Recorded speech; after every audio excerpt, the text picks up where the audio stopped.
His podcast does not provide medical advice. Please listen to the complete disclosure at the end of the recording.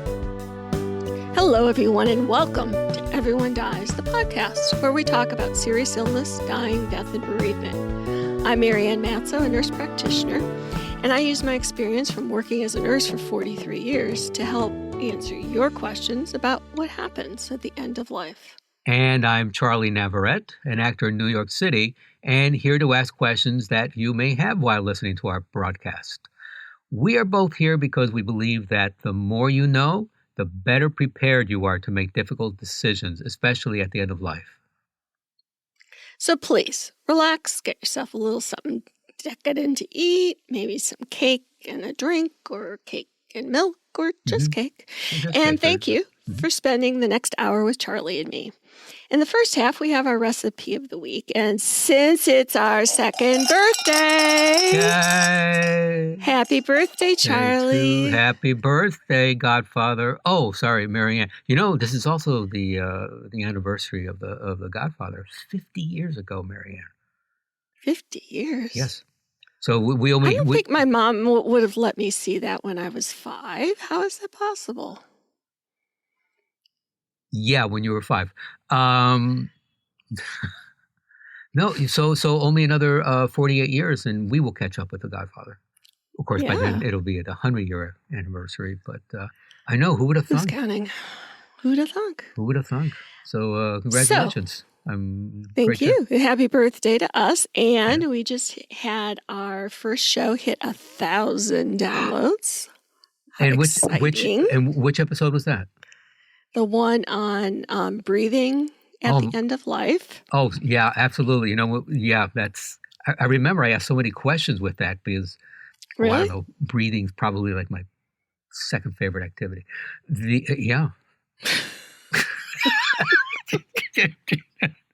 Don't ask me to explain that. Because you can hold your breath when you're drinking martinis, right?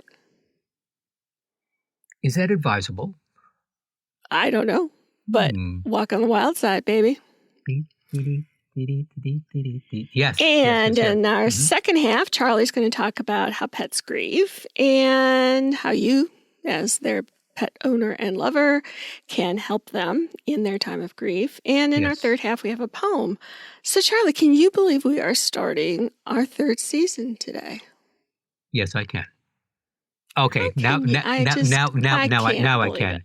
It was a little rough sailing at first, just because we needed to get our sea legs to expand that metaphor. I don't know. It's just really. I can't think of any other word, but it's really cool, which doesn't really. Yeah. Wow, man. You're like, wow, man. Hey, dude. Yeah, it's pretty great. You know, and really, I was talking to somebody the other day who said most podcasts fizzle out after 7 episodes, and we really have had over 100. I didn't know that. Wow. I know. So what is the secret, Charles? You. No, it's you.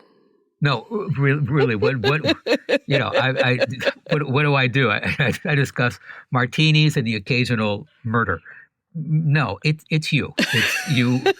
You know, you are able to put, like you said, you know, you're 40 plus years into just regular conversation.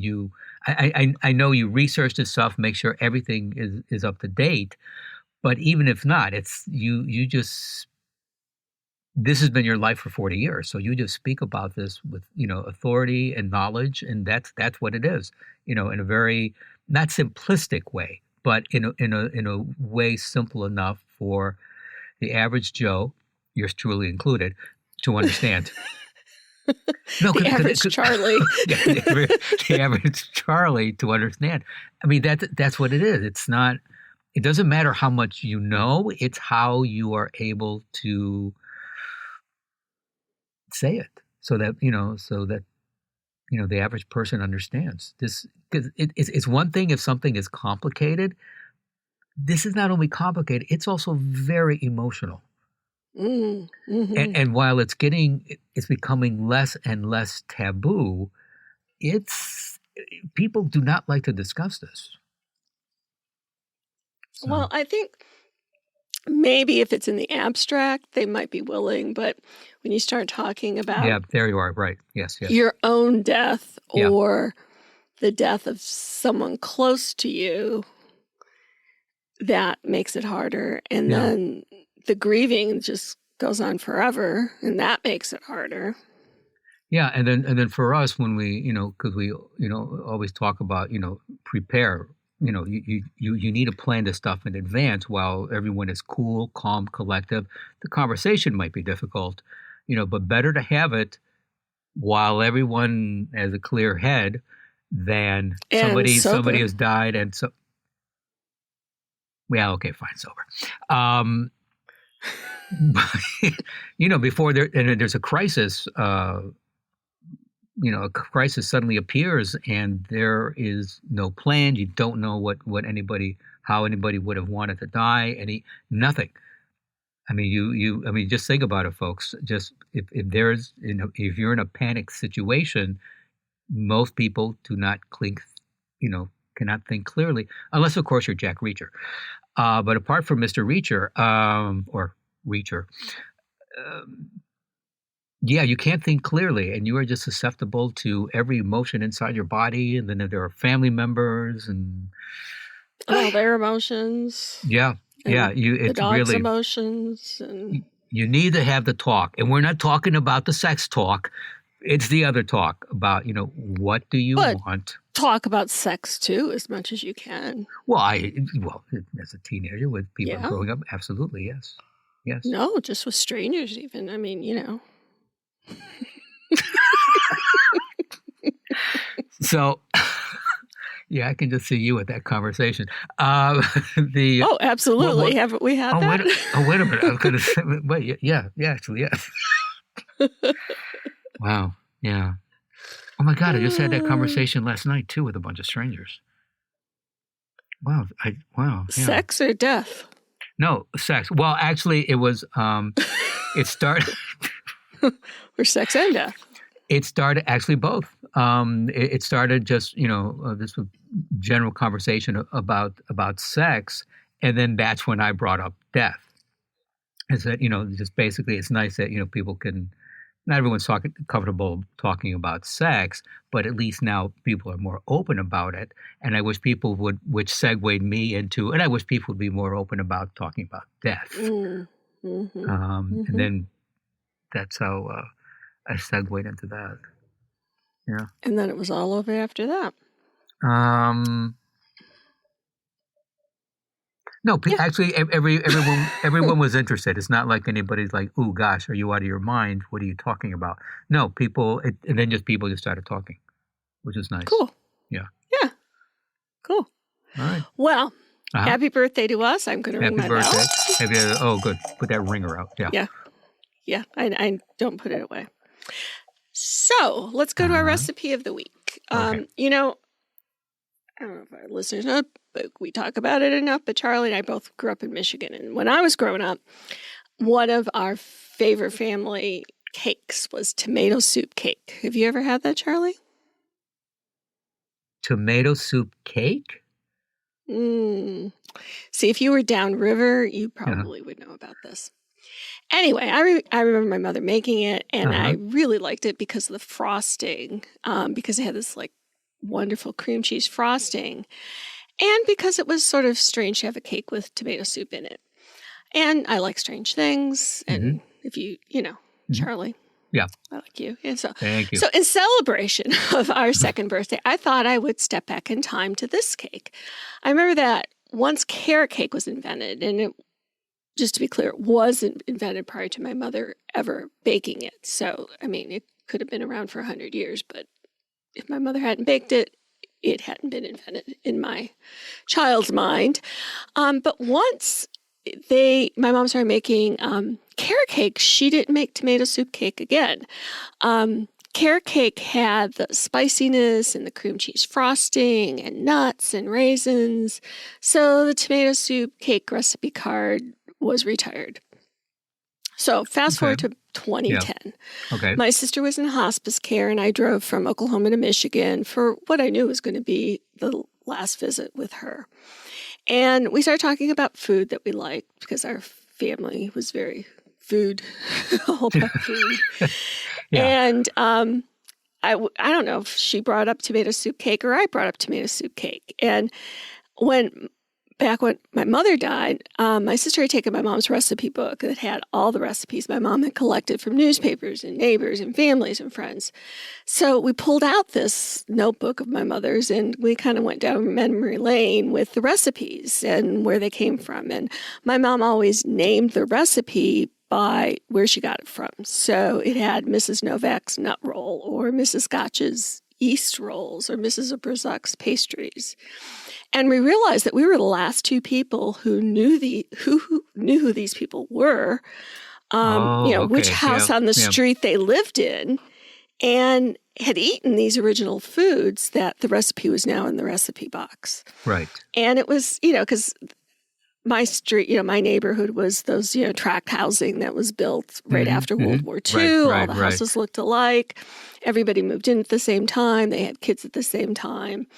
We all grew up together. And, my mom died when she was 89. So at that time, people, these people who had made these recipes had died or moved. And it was like this really kind of weird experience that we knew who these people were, but we could give them this book to our daughters or anybody else, and they'd say, first of all, they wouldn't say any of those names correctly, and they wouldn't know who they were or which house they lived in.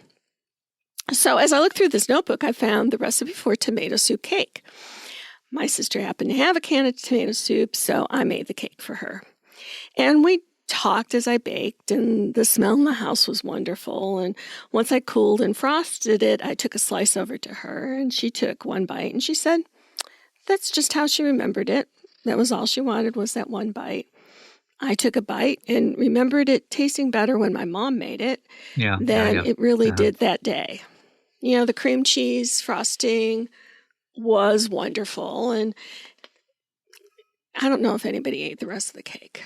But I know that I'm not the only one who enjoyed tomato soup cake as I was growing up. Sylvia Plath baked her mother's tomato soup cake on the day she wrote Death and Company in 1962. Huh, okay. And since her death in 1963, Plath's recipes have become a source of obsession for many, as it's also a subject of a popular Twitter account. Although many now what? What's the name of it? Do you know remember the name of the Twitter account? No, I didn't write it down, but I bet if you looked up I'll look it up. Plath recipes, you could probably find it. Although many now associate this culinary curiosity with Plath, it predates her by really 4 decades, if not more. The earliest known printed version of the cake dates back to 1922, according to research collected by the Campbell Soup Company. By some anecdotal accounts, tomato soup cake was popular among Irish immigrants in New England, although no one can say for sure who invented it. Spice cake recipes from the turn-of-century cookbooks call for early forms of baking soda, which required acid in the presence of heat to create a reaction that generates carbon dioxide bubbles, which is going to make the cake rise. So you can see a resourceful baker running out of buttermilk and going through her pantry for something to substitute it. And because tomato soup was acidic, it provided the acid to make the reaction occur the same way applesauce would have done in the soup cake's ancestor. Okay. So the cake's popularity skyrocketed. Well, it's easy for you to say. Well, the cake's popularity skyrocketed during the 1930s and 40s when the food shortages caused the Great Depression and World War II rationing left many American households reeling. As incongruent as it might seem, tomato soup proved to be the secret weapon to home bakers. Condensed tomato soup was both gelatinized starch from thickeners and pectin from the tomatoes themselves, Both of these keep water in suspension, creating a moist cake. So, first released by the Campbell Soup Company in 1895, the tinned tomato soup was cheap and readily available, unlike eggs, butter, and other forms of fat and emulsifiers typically used to keep baked goods from tasting like sawdust. Fat can be replaced by pureed fruits or vegetables, and the condensed soup qualifies just for that, which is easy to see why reaching for a pantry staple in a time of shortages could occur. Tomato soup was just one of the cakes born out of the necessity during the series of crises that defined the first half of the 20th century.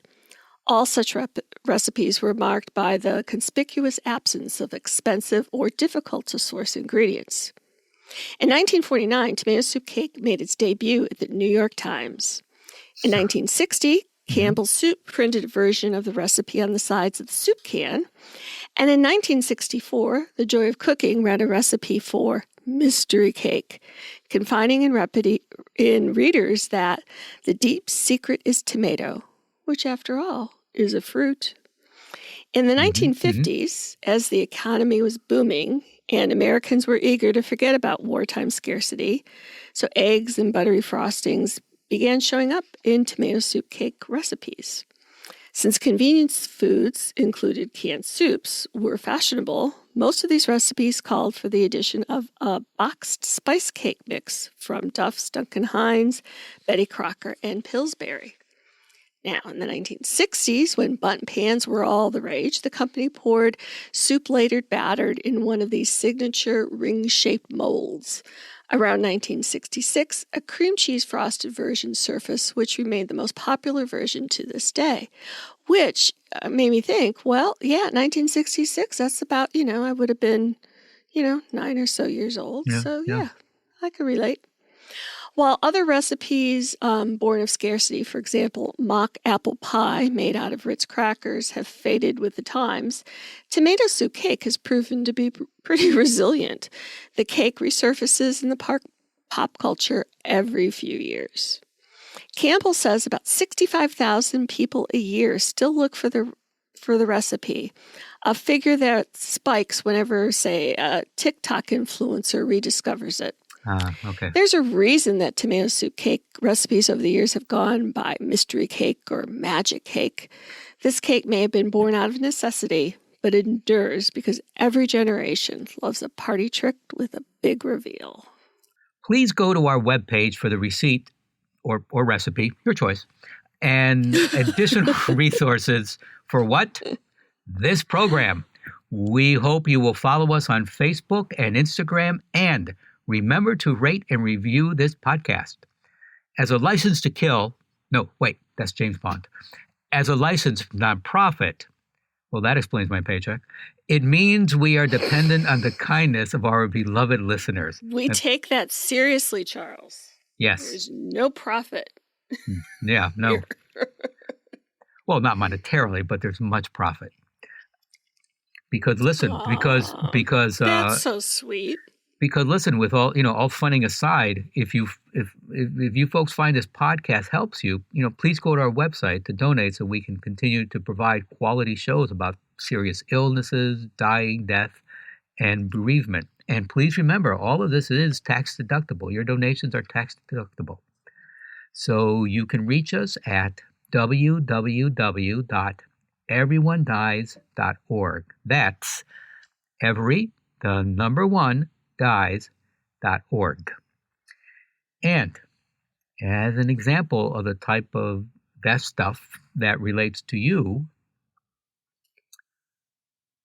from scientific reports in Nature, one of the most cited scientific journals in the world, and People magazine,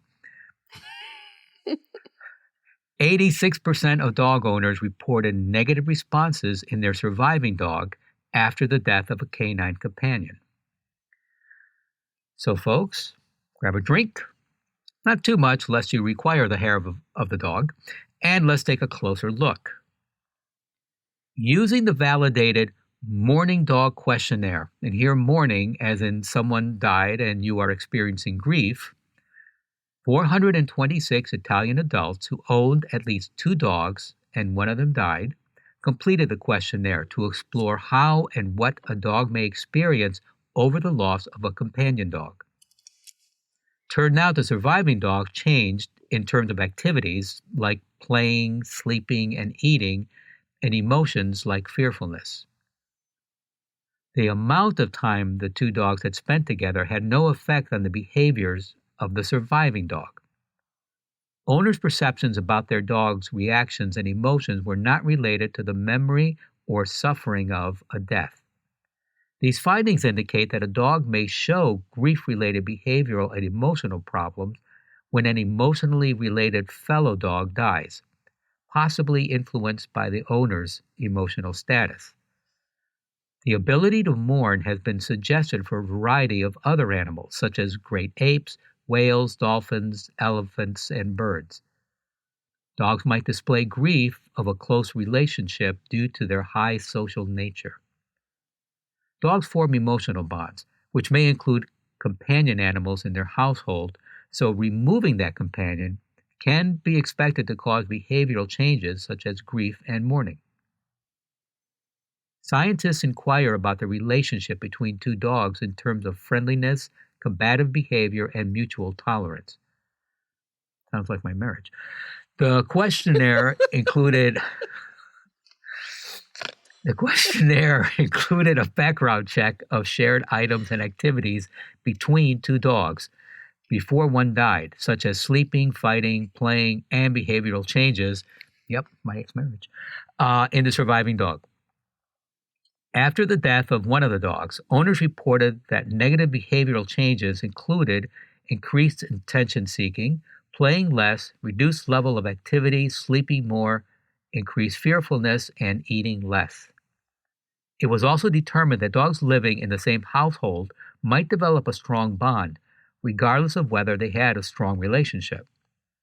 If dogs were used to sharing food, for example, the surviving dog was more likely to reduce his or her level of activities and sleep more after the loss. Attachment in social species, such as dogs, and you and me, is important for survival when splitting the check after a big night out. The attachment between a caregiver and a dog has been cited as an explanation for the strength of the human-pet bond and the intensity of pet loss in humans. Research indicates that it could also affect any canine survivor's behavior as well. The level of fear in the surviving dog corresponded with an owner's level of suffering, anger, and psychological trauma. Data suggests that these three human reactions had three levels of impact on the level of fear in the surviving dog. First, a hypothesis that a perception of an owner suffering or angry might trigger fear in the surviving dog.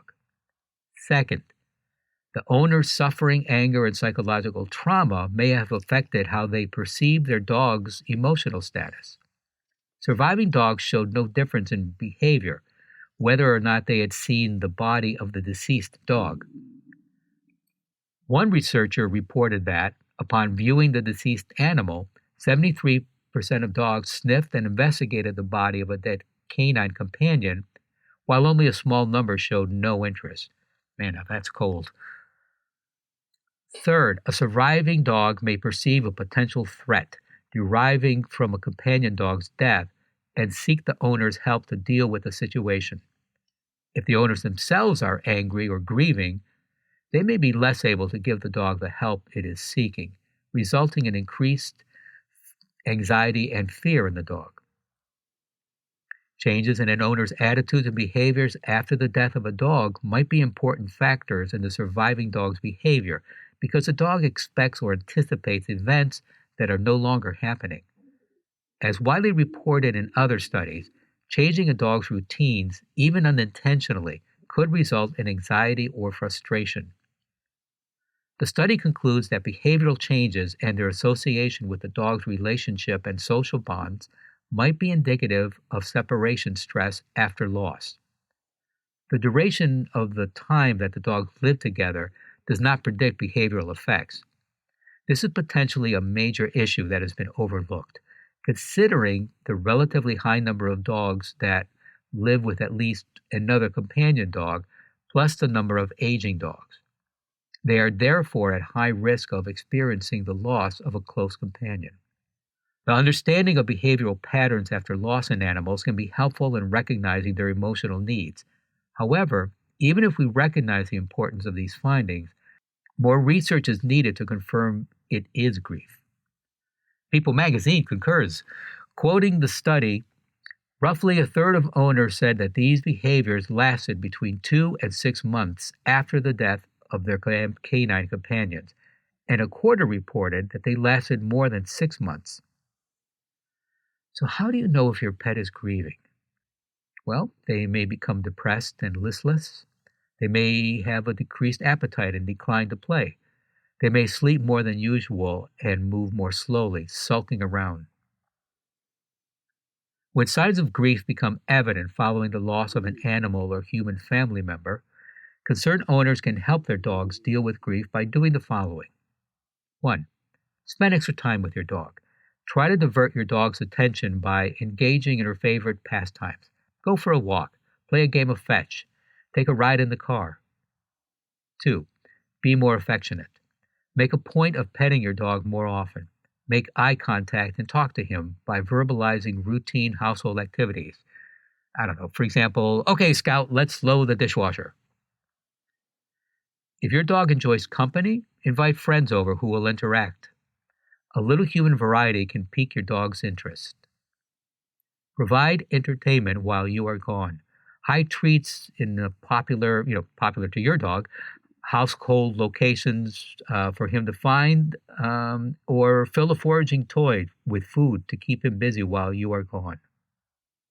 Reinforce good behavior and ignore inappropriate behavior. Some mournful dogs vocalize or howl without provocation. Although it is hard to do, try to ignore this behavior.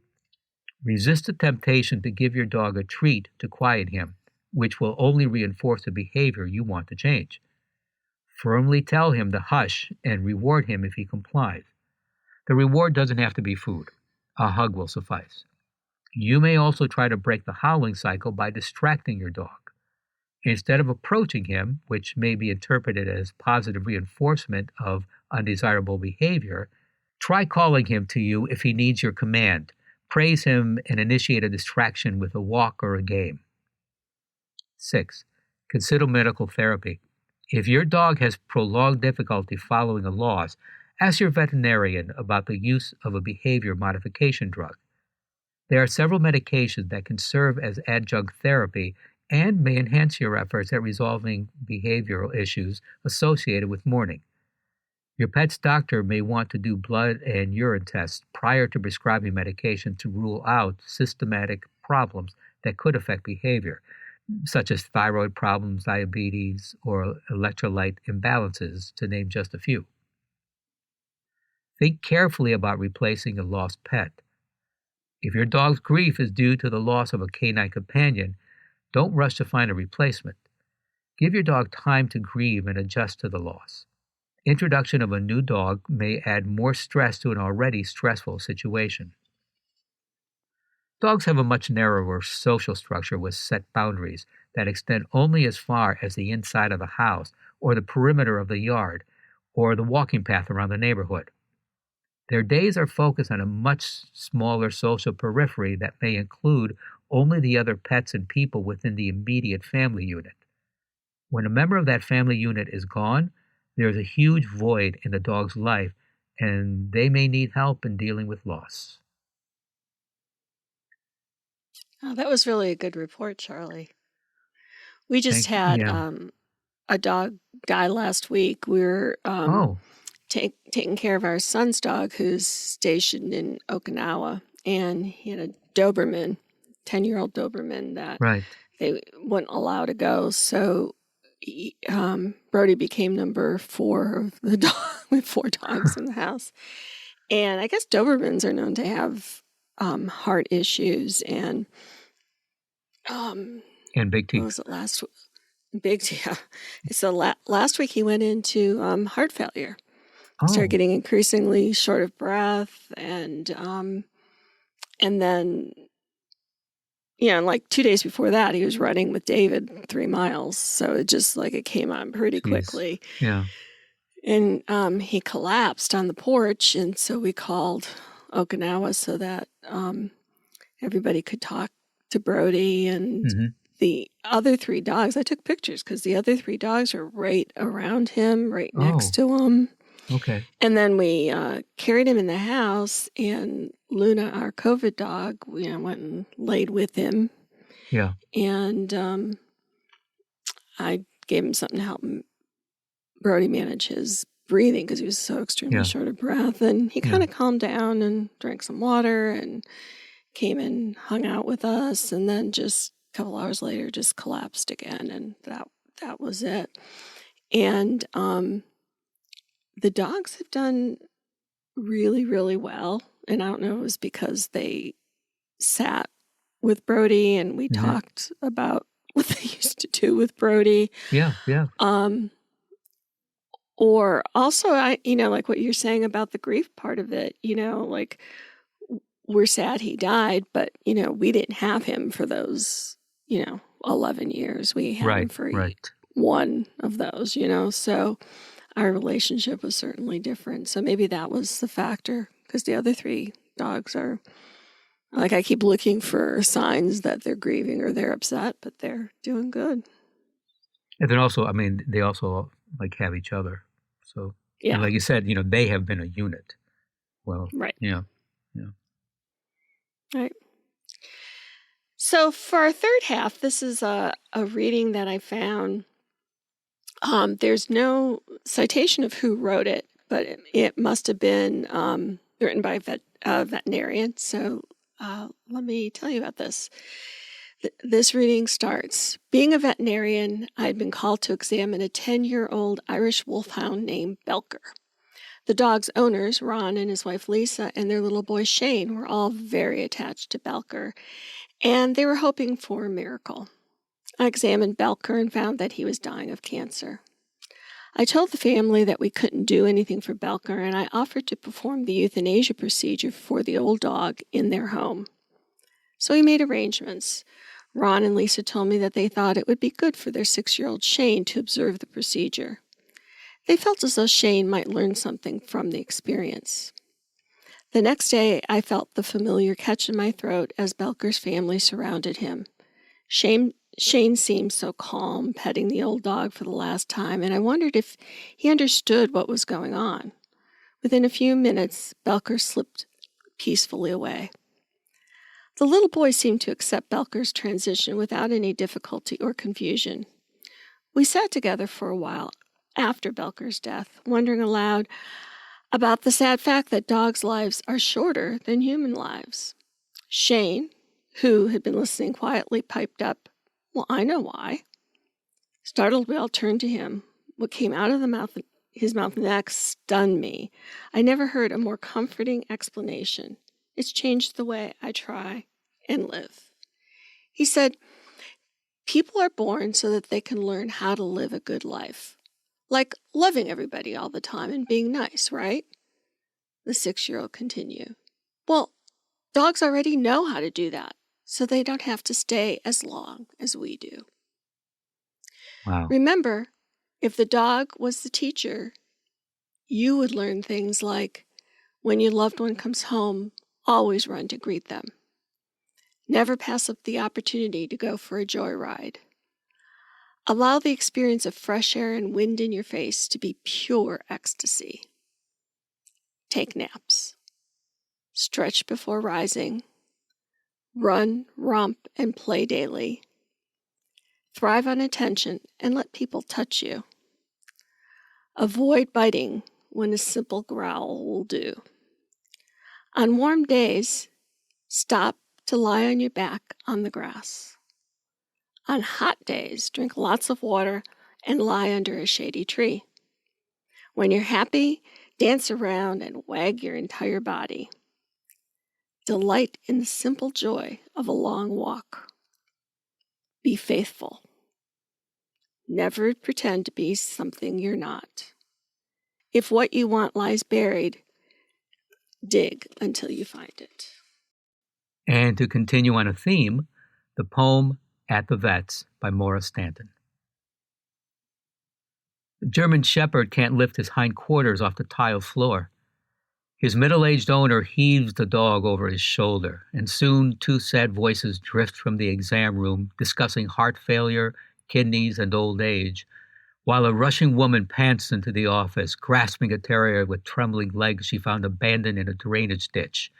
"It's been abused," she says, and sits down, the terrier curled in her lap, quaking as the memory of something bad returns and returns.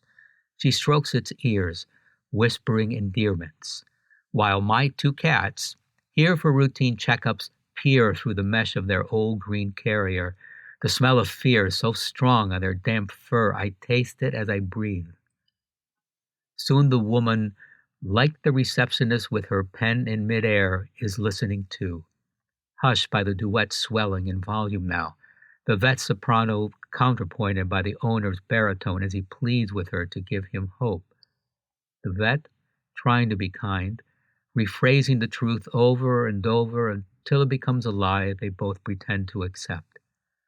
The act's over.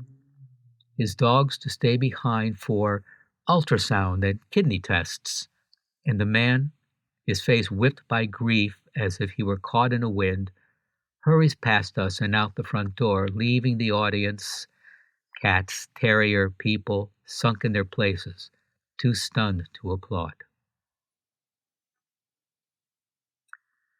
And that's it for this week's podcast. Please stay tuned for the continuing saga of Everyone Dies, and thank you for listening. Like sand through an hourglass, so are your toes at the beach. I don't know what that means. Fans, now we were talking about anniversaries, and fans of The Godfather will remember as gangster Peter Clemenza is leaving his house to go to, work. His wife reminds him to pick up cannoli. Clemenza's job for the day is to kill Paulie Gatto for betraying Vito Corleone. Paulie drives as Clemenza sits next to him, while Rocco, Clemenza's underling, is in the back seat. Eventually, Clemenza has to take a leak and tells Paulie to pull over. As he is relieving himself, Rocco puts 3 bullets in the back of Paulie's head. Clemenza walks back to the car where he says, "Leave the gun. Take the cannoli."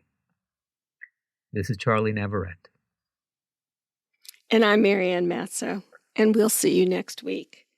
Remember to romp and play daily, and that every day is a gift. This podcast does not provide medical advice. All discussion on this podcast, such as treatments, dosages, outcomes, charts, patient profiles, advice, messages, and any other discussion are for informational purposes only and are not a substitute for professional medical advice or treatment. Always seek the advice of your primary care practitioner or other qualified health providers with any questions that you may have regarding your health. Never disregard professional medical advice or delay in seeking it because of something you have heard from this podcast. If you think you may have a medical emergency, call your doctor or 911 immediately. Everyone Dies does not recommend or endorse any specific tests, practitioners, products, procedures, opinions, or other information that may be mentioned in this podcast. Reliance on any information provided in this podcast by persons appearing on this podcast at the invitation of Everyone Dies or by other members is solely at your own risk.